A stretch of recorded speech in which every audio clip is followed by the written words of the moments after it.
Yeah, it's the first boxing show in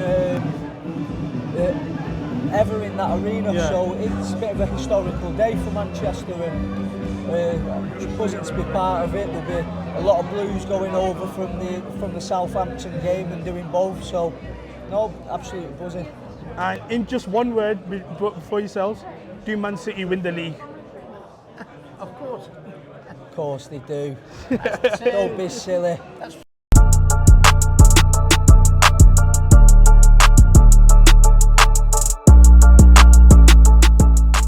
Abbas here for Iboxinghub. I am joined by British legend Ricky Hatton and Campbell Hatton. How are you guys both doing? Yeah, brilliant. Looking forward to the fight now. I was going to I'll ask yourselves first, Ricky. Obviously, you're a legend of Manchester. I spoke to Anthony before. Does it bring back any great memories when you see turnouts like this as well? Very much so. Very emotional watching my son, especially when he fights in Manchester. Be even more emotional this time, but obviously he's fighting a guy that took his unbeaten record last time. But I mean, last time there was nothing in it. I think the right man probably just pinched it. But the improvement is done since then. That's why we took the rematch straight away. Yeah. I was going to say, Campbell, some fighters, when they go through that first loss, it's done and dusted, and then you can move on. Can you remember that moment you got the first loss, and then what was the next coming up days when you took that first loss? Yeah, Joe, I was gutted. There was a few days where it took some getting over, but when you look back at the fight, I think if I'd have lost just because I weren't good enough, it'd have been a lot harder than it is, because I've watched it back and there's so much I could change or could have done differently. There's a lot to work with and a lot to improve on, so it sort of softens the blow a bit, but we don't go in there to lose, so we've got to put it right. Was it always the intention then, I want to get the rematch done straight away, or was there a point of where you sat down and thought maybe another option? Yeah, like I wanted to get the rematch. I didn't want it to be dragging on and dragging on. I did go to a new gym, so like it was looked at, but just the way we improved so quickly and the way it settled in more or less straight away,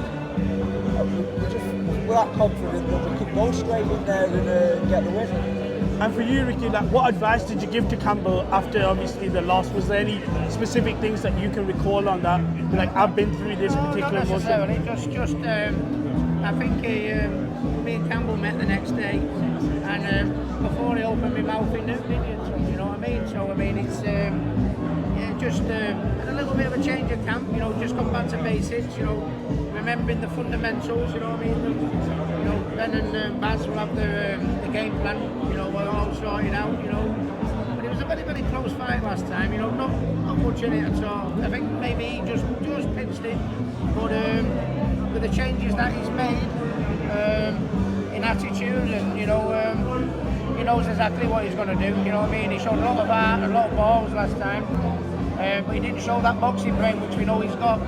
And I think the defeat was the best thing that could have happened to him, because he knows he's got to put it all into play now at the right stages, and that's what he'll do when he comes Saturday. And for yourselves, obviously, I've got to ask, you're a legend for a lot of fight fans, including myself growing up. What were some of your fondest memories when you were in the ring? And we see some fighters that want to go into exhibitions. Would you ever think of doing an exhibition at any point in your career going forward?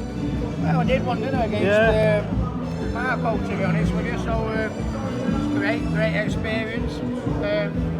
One raised its head again, and I'd definitely look at it, to be honest. But I've had my day. It's all about this fella next to me now, and he's worked very, very hard. He's gone to Essex, changed his life, been away from his family and his little girl, and he's worked very hard and very proud of him. He'll get his just rewards a week on Saturday. So what's that change been like for you? Like, talk to me about some of the difficulties that your father just mentioned, moving away and then obviously doing camp over there. Yeah, and it's been a long time now, so even though we have a camp for fights, I've been going down there every single week for 6 or 7 months now. It's a lot of time away from my friends, my family, my daughter, and it is tough, but like you only get one crack at it, so you've got to do these things. And when I'm going down there, I'm training alongside the fighters that I'm in there with, and we're like two of the best coaches in the world. So like you can't not improve. I'm going down there, and all I've got to think about is boxing. Perfect. And just quickly then, from yourselves, both of you, this whole card, it's the first boxing card at the new arena, the Co-op Arena. Obviously, being a Manchester City fan as well, there's an allegiance with that as well. Just talk to me yourselves both. What does it mean being on this particular bill going forward as well for yourselves? Yeah, it's the first boxing show in ever in that arena, so it's a bit of a historical day for Manchester, and I'm just buzzing to be part of it. There'll be a lot of Blues going over from the Southampton game and doing both, so no, absolutely buzzing. And in just one word for yourselves, do Man City win the league? Of course. Of course they do. Don't be silly. That's 3, you clown. 5. Guys, we need one. Yes. Guys, take care, honestly, and appreciate your time.